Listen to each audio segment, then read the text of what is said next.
দেখো, normal get ready with me তো তোমাদের সাথে আমি অনেকবার শেয়ার করেছি, বাট ট্রেনের মধ্যে গেট রেডি উইথ মি চলো নতুন শেয়ার করছি। প্রথমেই মুখটাকে ভালো করে ক্লিন করে নিলাম কারণ উঠে না আমার ফেস ওয়াশ করতে একদম ইচ্ছা করছিল না, বুঝতেই তো পারছো।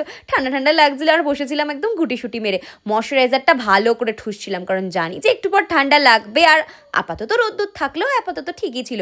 কালার কারেকশন করাটা খুব জরুরি, কারণ চোখের তলায় যে দাগগুলো পড়েছে সেগুলো তো একটু ঢাকতে হবে, নাহলে চোখের তলাটা একদম ফোলা ফোলা লাগে। এভাবে ঘুম থেকে উঠেছি কিনা, আর দারুণ ঘুম হয়েছিল ট্রেনে, একদম জমে গেছিল ঘুমটা যাকে বলে।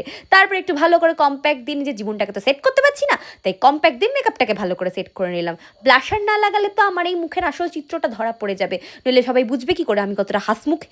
ভালো করে নিজের আইব্রো ড্র করে দিলাম, আর মাস্কারা পরে চোখ পিটপিট না করলে আসবে কি করে তোমাদের জামাইবাবু। যাই হোক, এখানে আমি নিজের লিপস্টিক লাগিয়ে নিলাম। আর কেমন লাগছিলো লিপস্টিকটা, আমার তো প্রথমে একদম ভালো লাগছিল না। ড্রেসটা ঝট করে চেঞ্জ করে চলে এসেছিলাম, ইচ্ছা তো করছিল না, বাট করে তো আসতেই হতো। কিউট সা কানের দুল নিয়ে নিয়েছিলাম, আর এটার সাথে আমি নিয়েছিলাম ক্রাঞ্চিস। ভালো করে রেডি হয়ে গেছিলাম, আর এবার ছিল এই চুলটাকে খোলার পালা। সারা রাত এই চুলটা যেটা বাঁধা ছিল, এখন ছিল এই চুলটার গ্র্যান্ড ওপেনিং। তো চলো, এই চুলটা দেখতেই পাচ্ছ তো কেমন কার্ল কার্ল হয়ে গেছে। আর আমি তো হেভি মজা পেয়েছিলাম যে আমার চুলটা এরকম সুন্দর কার্ল হয়ে গেছে। অর্ধেক সময় চুলটা ম্যানেজ করতে গিয়ে আমার আপ ট্রেন বেরিয়ে গেছিলো। তারপর ভালো করে পারফিউম দিলাম, আর সঙ্গে সঙ্গে দেখি ট্রেন স্টেশনে নেমে গেছে। আর আমার ফাইনাল লুকটা কেমন লাগলো তোমাদের অবশ্যই কমেন্ট করে জানিও। তো চলো, টাটা।